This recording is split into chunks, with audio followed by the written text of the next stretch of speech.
Namaku Rian. Aku menceritakan ini bukan untuk mencari perhatian atau sensasi, tapi sebagai peringatan bagi siapa pun yang masih percaya bahwa logika manusia selalu mampu menjelaskan segalanya. Aku dulu mahasiswa baru Universitas Majapahit, sebuah kampus besar di Jawa Timur yang katanya penuh sejarah, berdiri sejak zaman kolonial Belanda. Saat pertama kali diterima di sana, aku merasa seperti orang paling beruntung di dunia. Kampus itu megah dengan gedang-gedang tua berarsitektur kolonial dan pepohonan besar yang menaungi jalannya. Di pagi hari, sinar matahari menembus celah dedaunan dan membuat gedung-gedung itu terlihat seperti istana tua yang agung. Tapi di sore hari, bayangan panjang dari pepohonan itu berubah menjadi sesuatu yang lain, gelap, seperti memeluk bangunan tua itu erat-erat. Gedung Fakultas Seni dan Arsitektur tempatku kuliah punya bentuk yang khas. Dinding tebal dari batu bata merah, jendela besar berkisi kayu, dan atap tinggi berlumut. Setiap kali melangkah ke sana, aku mencium bau lembab yang khas campuran antara kayu lapuk dan kertas tua. Aku pikir itu hanya aroma khas bangunan berusia lebih dari setengah abad. Tapi belakangan aku sadar, aroma itu tidak selalu muncul dari tempat yang seharusnya. Awalnya, kehidupanku di kampus berjalan normal. Aku berkenalan dengan banyak teman baru, seperti Bima dan Sari, dua orang yang paling sering bersamaku di kelas. Bima orangnya humoris, sedangkan Sari tipe yang pendiam tapi teliti. Kami sering belajar bersama di studio desain yang buka sampai malam. Studio itu letaknya di lantai 3, lantai paling jarang digunakan karena katanya suaranya sering bocor dari lantai atas. Aneh, karena gedung itu hanya 3 lantai, tak ada ruangan di atasnya. Aku baru sadar keanehan itu ketika suatu malam kami bertiga lembur mengerjakan proyek desain ruang publik. Jam sudah hampir menunjukkan pukul 11 malam ketika tiba-tiba suara kursi diseret dari atas. Kami, siapa yang masih di atas jam segini? Gumam Bima sambil menatap langit-langit. Kami menunggu beberapa detik. Suara itu muncul lagi lebih keras, seperti ada seseorang sedang memindahkan meja besar. Aku berdiri, menatap ke arah plafon. Getarannya halus, tapi nyata. Nggak mungkin. Lantai atas kan gudang kosong, kata Sari pelan. Kami sepakat untuk tidak terlalu memikirkan hal itu. Tapi jujur, semenjak malam itu aku tidak pernah tenang lagi di sana. Suara-suara aneh mulai sering muncul. Biasanya menjelang tengah malam. Kadang seperti langkah kaki pelan yang menyusuri lorong panjang di belakang ruang studio. Kadang seperti orang batuk lirih dari balik dinding. Tapi ketika aku buka pintu dan melihat keluar, lorong itu selalu kosong. Hanya lampu kuning redup berkelip-kelip. Pagi harinya, aku ceritakan ke Bima. Ia hanya tertawa dan bilang aku mungkin halu karena kurang tidur. Aku ikut tertawa, tapi di dalam hati ada rasa tidak nyaman yang sulit dijelaskan. Minggu berikutnya, aku mencium bau aneh di koridor perpustakaan. Bukan bau buku tua seperti biasanya, tapi bau dupa wangi, lembut tapi terlalu kuat. Tidak ada yang sedang sembahyang atau ritual apapun hari itu, tapi aromanya terus muncul. Bahkan sampai sore. Aku coba abaikan, sampai suatu kali aku sadar sesuatu. Bau itu selalu muncul ketika aku sendirian, di dalam perpustakaan, di toilet lantai 2, bahkan di tangga belakang fakultas. Kadang bau melati menyertai aroma dupa itu segar, tapi dingin. Pernah suatu kali aku pulang sendirian lewat taman kampus dekat gedung itu. Hanya ada lampu taman berwarna kuning temaram. Daun-daun kering berterbangan tertiup angin. Tiba-tiba bau melati itu muncul begitu saja. Aku berhenti. Dorik, aku sempat melihat siluet seseorang berjalan perlahan di antara pepohonan. Tubuhnya tinggi, rambutnya panjang, mengenakan sesuatu berwarna putih. Aku kira itu mahasiswi yang lewat, tapi langkahnya tidak bersuara. Dan ketika aku berkedip, siluet itu hilang.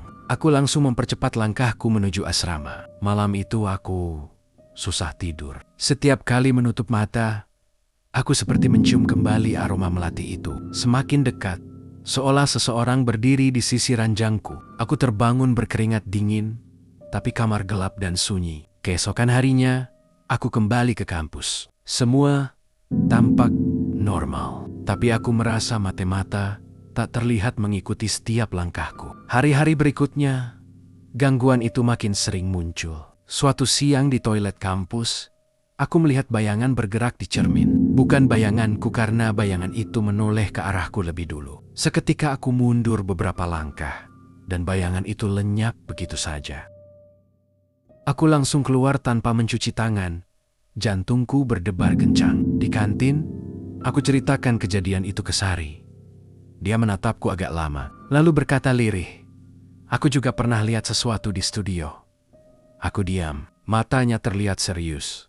Tidak sedang bercanda. Waktu kamu pulang duluan malam itu, aku masih di sana. Aku lihat kursi dosen bergoyang sendiri. Nggak ada angin, nggak ada siapa-siapa, katanya pelan. Aku merinding mendengarnya. Kami sepakat tidak membicarakannya lagi. Tapi sejak hari itu, kami bertiga tidak pernah pulang lebih dari jam 9 malam. Meski begitu, rasa penasaran aneh mulai tumbuh dalam diriku. Aku ingin tahu apa sebenarnya yang terjadi di kampus itu. Karena setiap kali aku mencoba menenangkan diri, selalu ada hal baru yang membuat bulu kuduku berdiri. Seperti saat aku lewat depan ruang 3A ruangan kosong yang katanya sudah tidak digunakan sejak lama. Dari dalamnya, aku mendengar suara seperti orang menulis di papan tulis.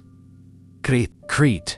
Tapi ketika aku intip lewat jendela, ruang itu gelap total, hanya samar-samar. Aku melihat sesuatu seperti bentuk tubuh berdiri di dekat papan tulis. Aku memaksa menatap lebih lama, mencoba memastikan itu apa, tapi tiba-tiba sesuatu menatap balik. Dua mata hitam legam menyala samar di tengah kegelapan. Aku langsung mundur dan hampir jatuh, saking terkejutnya. Setelah itu, aku tidak pernah berani mendekati ruangan itu lagi. Setiap kali lewat lorong tersebut, aku bisa merasakan hawa dingin menusuk kulit. Bahkan lampu di situ sering berkelip sendiri, seperti memperingatkanku untuk menjauh. Aku mulai yakin ada sesuatu di gedung itu yang tidak seharusnya ada, tapi aku tidak punya bukti apapun, hanya perasaan dan firasat yang makin menguat. Semester demi semester berjalan, dan keanehan itu tidak berkurang, malah bertambah. Beberapa mahasiswa baru mulai bercerita bahwa mereka juga sering melihat orang lewat di koridor yang seharusnya sepi. Ada yang bilang pernah mendengar suara nyanyian perempuan dari ruang seni lama. Tapi saat mereka periksa, ruangan itu kosong dan terkunci dari dalam. Semua cerita itu seperti potenggen teka-teki yang tidak punya jawaban. Sampai suatu hari, Bima yang biasanya santai datang ke kelas dengan wajah pucat. "Gue lihat sesuatu, Ri," katanya dengan suara serak. "Di mana?" "Tony, di ruang dosen." Gue kira Bu Sinta udah datang duluan, tapi yang duduk di kursinya bukan dia. Aku menatapnya bingung. Siet, seorang perempuan tua, pakai kebaya putih. Dia duduk tegak, rambutnya digelung, tapi mukanya bimaterium. Kenapa mukanya kusut, kering, kayak mayat yang udah lama? Aku terdiam beberapa detik. Terus, pas gue kedip, dia hilang. Kursinya kosong. Hari itu kami bertiga benar-benar tidak konsen di kelas. Aku mulai berpikir, mungkin benar kampus ini punya sesuatu yang tidak terlihat. Tapi yang paling mengganggu adalah perasaan bahwa kejadian-kejadian itu terjadi hanya di sekitar fakultasku, fakultas arsitektur. Gedung lain tampak biasa saja, cerah dan hidup. Tapi gedung kami seolah hidup di dunia lain. Kadang, bahkan di siang bolong, udara di sana terasa lebih dingin dari tempat lain. Pernah, suatu kali aku lihat ada kabut tipis di tangga dalam ruangan. Padahal, di luar sedang terik. Bima sempat coba bercanda.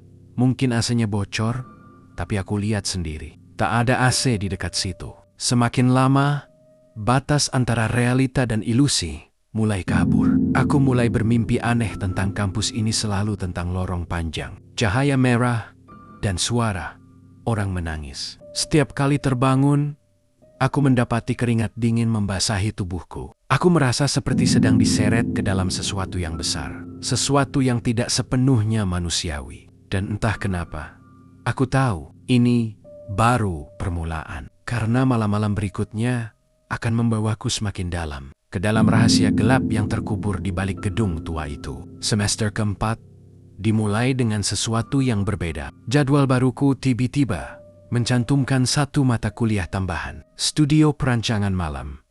Nama dosennya Dr. Hadi Wibowo. Aku sempat bertanya-tanya, karena selama 3 semester sebelumnya, aku belum pernah mendengar nama itu. Fanenja. Tidak ada satupun dari teman sekelasku yang merasa pernah mendaftar kelas itu. Tapi sistem KRS sudah terkunci, dan jadwalnya sudah otomatis terpasang. Aku sempat ingin menghapusnya, tapi rasa penasaran menahanku. Lagi pula, mata kuliah itu bernilai 4 SKS. Kuliah perdananya dijadwalkan pukul 19 di ruang 3A. Ruangan yang dulu aku lihat bayangan bermata hitam itu. Aku sempat ragu untuk datang, tapi malam itu, rasa ingin tahu mengalahkan ketakutan. Ketika aku tiba di depan gedung, udara malam terasa jauh lebih dingin dari biasanya. Lampu di tangga utama berkedip pelan, membuat setiap langkahku terasa seperti masuk ke dunia lain. Saat sampai di lantai 3, aku melihat pintu ruang 3 bukaan.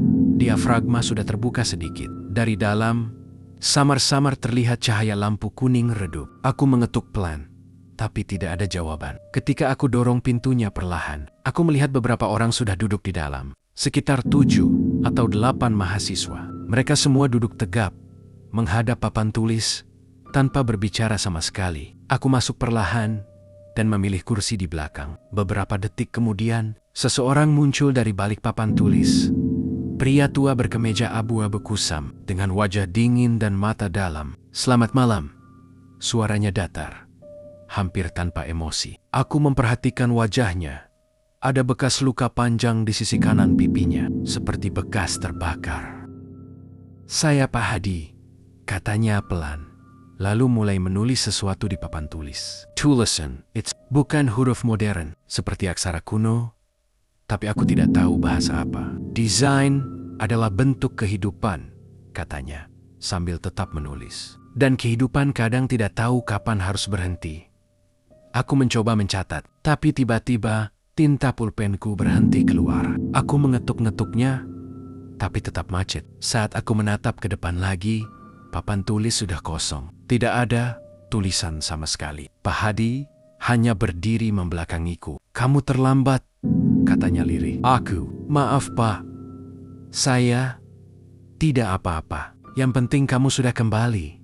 "Kembali?" Aku mengulang. Bingung. Dia tidak menjawab. Hanya berjalan ke arah pintu dan mematikannya dari dalam. Suara klik kunci terdengar nyaring di ruangan yang hening itu. Selama 1 jam, ia hanya berjalan pelan di antara kami, memperhatikan satu persatu mahasiswa tanpa banyak bicara. Aku memperhatikan wajah mahasiswa lain. Mereka terlalu pucat. Salah satu di antaranya bahkan seperti menunduk terus, tidak pernah bergerak sedikit pun. Saat kuliah berakhir, jam tanganku menunjukkan pukul ke-21,3. Tapi ketika aku keluar dari ruangan itu, jam di dinding koridor menunjukkan pukul ke-23,47. Aku tidak ingat bagaimana waktu bisa berjalan secepat itu. Aku menatap ke belakang. Pintu ruang 3 bukaan diafragma kini tertutup rapat, dan cahaya lampu dari dalamnya sudah padam. Isaac Harani. Aku mencoba mencari nama Dr. Hadi Wibowo di daftar dosen fakultas. Tidak ada. Aku bahkan menanyakan langsung ke bagian administrasi. Petugas administrasi, seorang ibu paruh baya, menatapku lama. "Kamu kelas malam di ruang 3 bukaan diafragma?" "Iya Bu," sama Pak Hadi. Wajahnya mendadak pucat. Ia hanya berkata singkat, "Ruangan itu tidak digunakan lagi." "Nak, tapi saya baru semalam kuliah di sana," protesku. Ibu itu menunduk, lalu berbisik, "Sebaiknya jangan bahas itu di sini." Aku keluar dari ruangan itu dengan kepala penuh tanda tanya. Ketika aku menceritakan hal ini ke Bima dan Sari, ekspresi mereka langsung berubah. "Rian, lo serius semalam kuliah di ruang 3 bukaan diafragma?" tanya Bima pelan. "Ya, kenapa?" "Ruang itu udah dikosongin. Dulu kebakaran di situ." Jantungku serasa berhenti berdetak. "Kebakaran? Sari menambahkan, katanya dosen yang ngajar di situ waktu itu tewas terbakar di ruang dosen.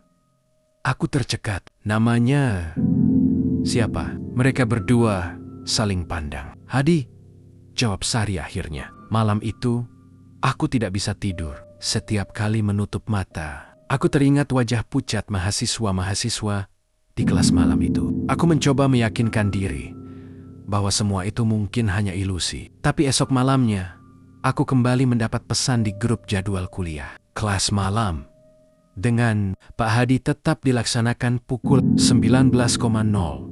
Nomor pengirim tidak dikenal. Aku tidak tahu kenapa, tapi sesuatu dalam diriku mendorongku untuk datang lagi.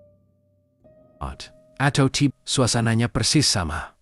Ruangan dingin, lampu redup, dan mahasiswa-mahasiswa itu duduk tegap di tempatnya. Kali ini aku memperhatikan lebih detail. Wajah mereka bukan hanya pucat. Beberapa tampak memiliki luka bakar di leher dan tangan. Salah satu dari mereka bahkan tidak memiliki bayangan di lantai. Aku menelan ludah, tapi tidak berani keluar. Kuliah dimulai seperti biasa. Pak Hadi berjalan ke depan dan menulis sesuatu di papan tulis. Tapi tulisan itu seperti terbakar. Sendiri goresan kapurnya berubah jadi arang hitam yang berasap. Aku menatapnya. Ngeri, tapi tidak ada yang bereaksi. Semua tetap diam, menatap papan tulis itu. Mereka tidak suka kamu memperhatikan terlalu banyak, bisik seseorang di sebelahku. Aku menoleh cepat. Kursi di sebelahku kosong. Aku berdiri dan nyaris berteriak, tapi suara keluh dari tenggorokan. Pak Hadi menatapku tajam. Duduk, Rian. Aku tak pernah bilang namaku kepadanya. Tanganku bergetar hebat, tapi aku duduk lagi. Kuliah berakhir tanpa aku sadar bagaimana caranya. Ketika aku keluar dari gedung, kabut tipis menyelimuti halaman. Dari jendela lantai 3, aku sempat melihat siluet seseorang berdiri di balik kaca. Bentuknya seperti Pak Hadi, tapi di belakangnya samar terlihat cahaya oranye, seperti api yang menari. Hari-hari berikutnya menjadi aneh. Aku merasa tidak bisa membedakan siang dan malam. Setiap kali aku lewat gedung itu, aku mendengar suara langkah kaki mengikuti dari belakang. Kadang bayangan panjang melintas di dinding, padahal tidak ada siapapun di sana. Aku mulai kehilangan fokus di kelas reguler. Kepalaku selalu berat, seperti ada yang berbisik di telinga. Bisikan itu selalu sama. Kembali ke kelas. Aku mencoba menolak, tapi setiap malam aku merasa tubuhku bergerak sendiri menuju gedung itu. Di sana, ruang 3 bukaan diafragma selalu terbuka, menunggu. Kadang aku melihat mahasiswa-mahasiswa yang sama berdiri di depan pintu, tersenyum samar, seolah menjemputku. Kita belum selesai, kata salah satunya. Suaranya serak seperti terbakar asap. Aku ingin lari, tapi kakiku tidak bisa bergerak. Ruangan itu seperti menarikku masuk, seperti magnet yang menghisap jiwa. Begitu aku masuk, suhu udara turun drastis. Nafasku terlihat seperti asap putih. Selamat datang kembali, Rian. Suara Pak Hadi terdengar jelas di telingaku, meski aku belum menatap ke arah papan tulis. Kali ini, ia menulis sesuatu yang bisa kubaca. Tulisan itu besar dan jelas. Mereka belum selesai. Aku tidak tahu siapa mereka yang dimaksud. Tapi setiap kali aku membaca kalimat itu, bayangan-bayangan di belakangku mulai bergerak.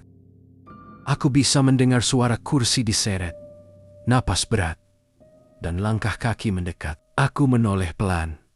Dan untuk pertama kalinya, aku melihat wajah mereka dengan jelas. Kulit mereka melepuh, sebagian hangus, sebagian meleleh seperti lilin. Mata mereka kosong, tapi pandangannya menembusku. Aku berdiri dengan gemetar dan tanpa sadar berteriak. Ruangan itu langsung padam. Hanya tersisa suara tawa rendah dan aroma daging terbakar yang menyengat. Ketika aku tersadar, aku sudah berada di luar gedung. Napasku terengah dan tangan gemetar hebat. Tapi dari jendela lantai 3, aku masih bisa melihat sesuatu. Sekelompok orang berdiri di balik kaca, menatap ke bawah, seolah mengawasi, dan di tengah mereka ada Pak Hadi, tersenyum lebar dengan wajah separuh gosong, mengangkat tangannya perlahan, seperti melambai ke arahku. Sejak malam itu, Aku tidak pernah sama lagi. Setiap bayangan panjang di dinding terasa seperti tubuh-tubuh gosong yang sedang menatap dari balik dimensi lain. Aku berhenti tidur nyenyak. Bahkan di siang bolong, aroma hangus itu seolah menempel di kulitku. Aku mulai berpikir untuk melapor pada pihak kampus. Tapi sesuatu menahanku. Ada bagian dari diriku yang masih ingin membuktikan bahwa semua ini nyata. Jadi aku mulai menyelidiki. Aku mendatangi perpustakaan pusat dan mulai mencari arsip lama tentang Fakultas Arsitektur. Petugas arsip, seorang pria tua berkacamata, memberiku pandangan aneh saat aku menyebut gedung lama Fakultas Seni dan Arsitektur. "Kamu yakin mau baca arsip itu, nak?" katanya datar. "Iya, Pak. Untuk tugas sejarah arsitektur." Bohongku, ia diam lama, lalu berjalan ke ruang belakang. Beberapa menit kemudian, ia kembali, membawa map coklat besar penuh debu. Di bagian depannya tertulis, "Laporan kebakaran 2023, Gedung Arsitektur Lama." Tanganku bergetar ketika membuka lembar pertama. Di sana tercantum tanggal dan jam. Sabtu, 14 Januari tahun 2023, jam 20:17. Aku membaca dengan cepat. Penyebab kebakaran diduga korsleting dari ruang studio lantai 3. Api menjalar cepat, menutup tangga utama, dan menjebak puluhan mahasiswa di lantai atas. Total korban, 27 mahasiswa dan 3 dosen. Salah satunya bernama Dr. Hadi Wibowo. Aku menutup map itu perlahan, tangan dingin seperti es. Nama itu bukan ilusi. Ia nyata dan ia sudah mati 2 tahun lalu. Aku ingin berhenti di situ, tapi rasa penasaran aneh mendorongku lebih jauh. Aku menelusuri berita daring menggunakan ponselku. Banyak artikel yang sudah dihapus, tapi ada satu forum lama mahasiswa yang masih membahas kejadian itu. Salah satu postingannya berjudul "Kelas yang masih berjalan setelah kebakaran."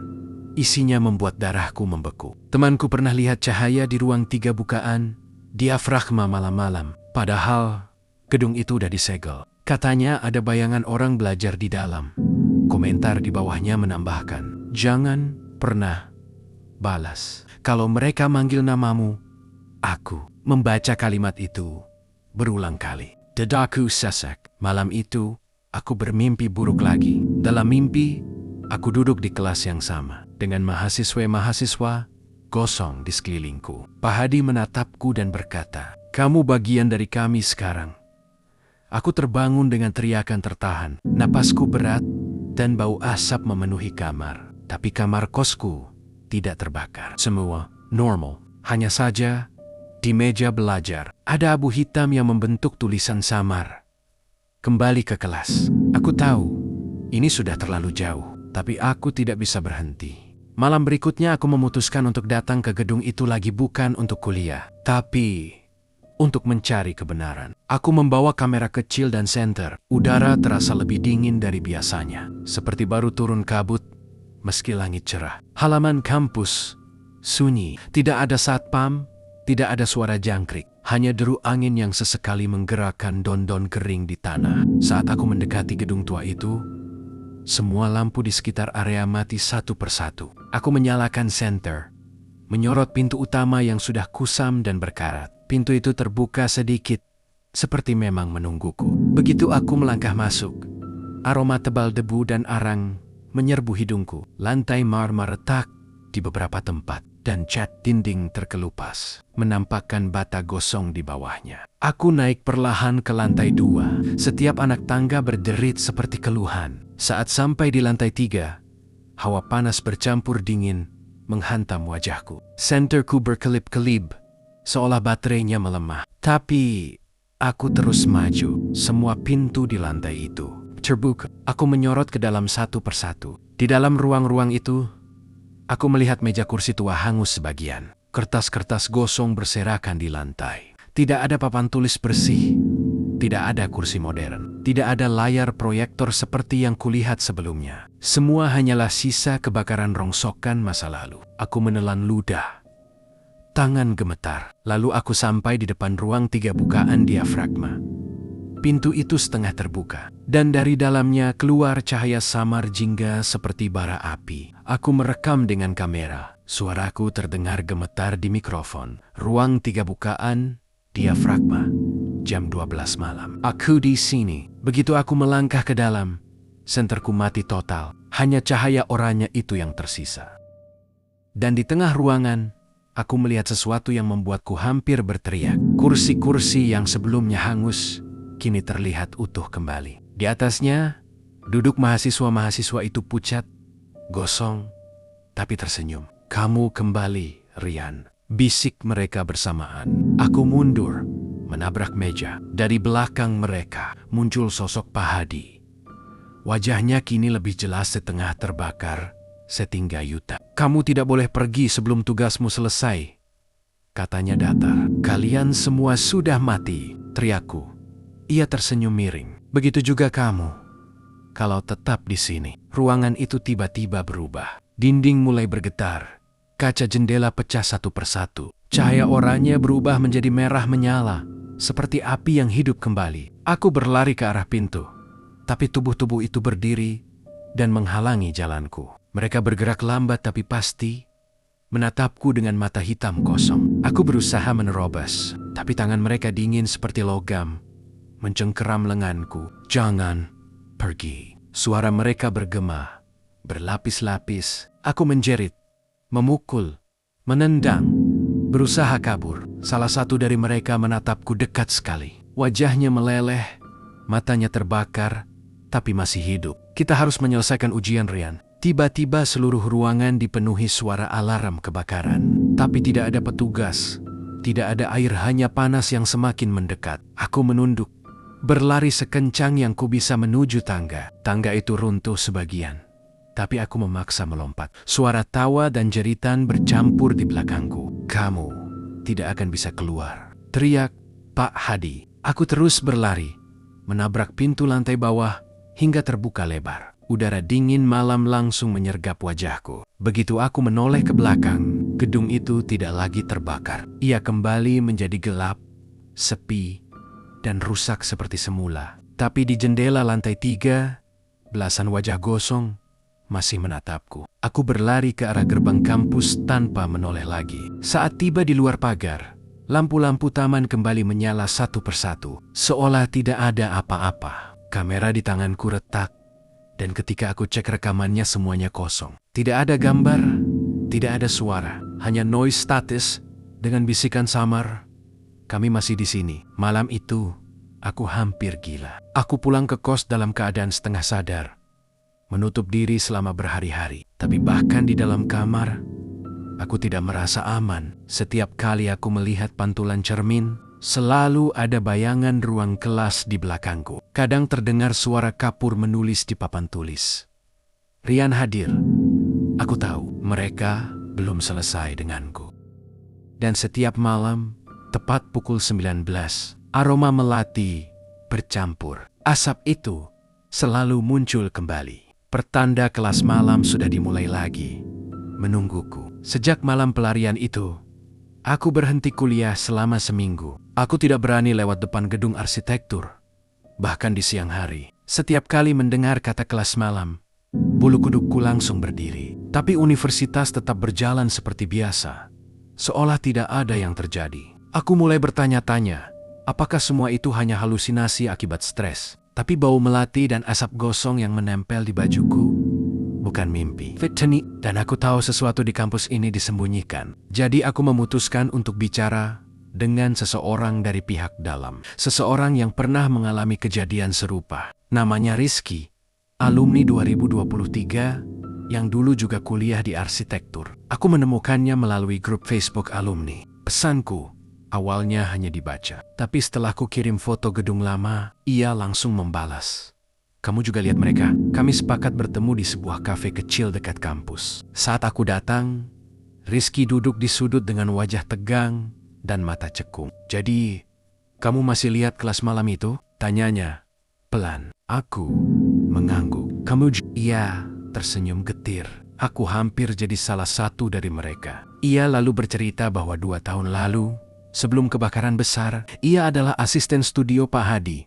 Beliau keras, tapi jenius, katanya. Hari itu, beliau memaksa mahasiswa tetap masuk malam-malam buat revisi. Akhir, korsleting terjadi saat semua orang masih di dalam. Api menyebar lewat plafon. Aku satu-satunya yang selamat karena disuruh beli kopi di luar. Suaranya serak saat melanjutkan. Tapi setiap malam setelah itu, aku dengar suara mereka masih kuliah. Aku menatapnya. Ngeri. Maksudmu? Mereka tidak sadar sudah mati. Mereka terjebak dalam waktu yang terbakar. Dan kalau kamu sudah pernah ikut kelas itu, mereka akan menarikmu masuk. Aku sempat hampir ditarik, tapi aku pindah kampus sebelum terlalu jauh. Ia menatapku dalam-dalam. Kamu harus pergi sebelum semester ini berakhir, Ryan. Sebelum ulang tahun kebakaran itu tiba, kata-katanya menghantam keras. Aku menghitung tanggal di ponsel. 14 Januari, tinggal 2 minggu lagi. Semakin dekat harinya, semakin sering aku mengalami kejadian aneh. Bayangan mahasiswa terbakar di koridor. Kapur menulis sendiri di papan kelas. Suara absen malam-malam dari ruang kosong. Bahkan teman kosku mulai ketakutan karena aku sering bicara sendiri dalam tidur.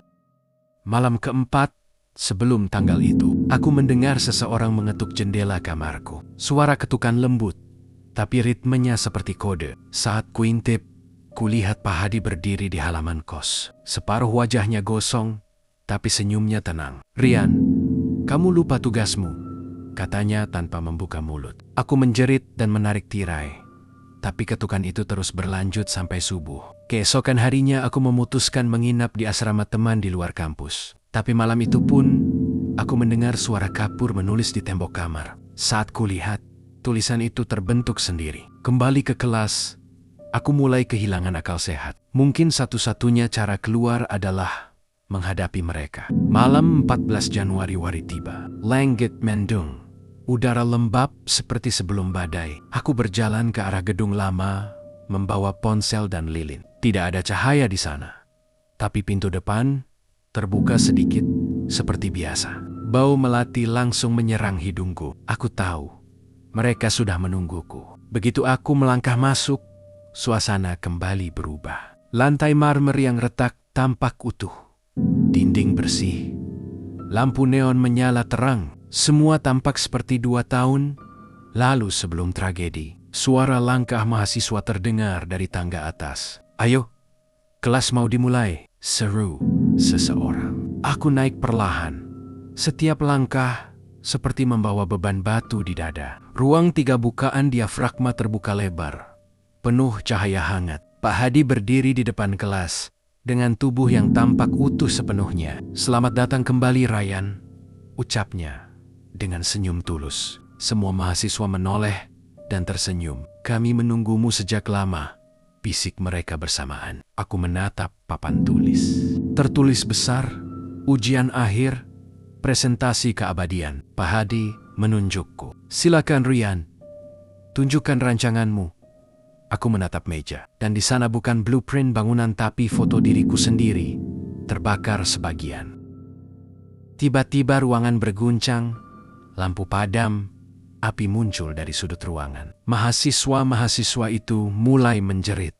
Kulit mereka meleleh lagi. Pak Hadi masih berdiri tenang di tengah kobaran api. Semua ini harus diulang sampai sempurna, katanya datar. Tidak ada yang boleh pergi sebelum proyek ini selesai. Aku berlari ke pintu, tapi tangan-tangan gosong menarik kakiku. Aku berteriak, menendang, tapi semakin aku melawan, semakin dalam aku terseret ke lantai. Ruangan berubah menjadi neraka hidup api, jeritan, dan bau daging terbakar. Lalu, segalanya gelap total. Saat aku sadar, aku sudah berada di tengah ruangan kosong. Tidak ada api, tidak ada orang, hanya papan tulis yang kini bertuliskan, ujian selesai. Lulus. Aku berdiri gemetar, menatap sekeliling. Semua kursi kosong, tapi aku merasa masih diawasi. Di meja dosen ada kartu identitas mahasiswa. Namanya Ryan Pradipta, Fakultas Arsitektur, 2023. Foto di kartu itu hangus sebagian, dan di belakangnya tertulis tanggal kematian, 14 Januari tahun 2023. Dunia terasa berhenti berputar. Nafasku tercekat. Aku menatap tanganku sendiri, kulitnya abu-abu, retak seperti arang. Aku menyentuh wajahku. Sebagian terasa keras dan kering seperti batu bara. Tidak, ini tidak mungkin. Bisik dari pantulan jendela. Aku melihat diriku, tapi bukan aku lagi. Wajah itu gosong. Matanya hitam, tapi tersenyum. Suara Pak Hadi terdengar di belakangku. Sekarang kamu bagian dari kami, Rian. Selamat datang di gedung abadi. Ruangan kembali menyala, penuh cahaya jingga. Mahasiswa-mahasiswa itu duduk kembali di bangku mereka, utuh, tersenyum. Aku berjalan ke barisan depan dan duduk di kursiku sendiri. Di papan tulis, tertulis lagi, kelas malam tetap hadir. Lalu semuanya memudar dalam cahaya merah. Beberapa minggu kemudian, pihak universitas mengumumkan bahwa Rian Pradipta menghilang tanpa jejak. Rekaman CCTV terakhir memperlihatkan dia berjalan sendirian ke arah gedung arsitektur lama pada malam 14 Januari dan tidak pernah keluar lagi. Tapi hingga kini, setiap tanggal 14 Januari, mahasiswa baru yang lewat dekat gedung itu masih sering mendengar suara Kapur menulis di papan, Rian hadir.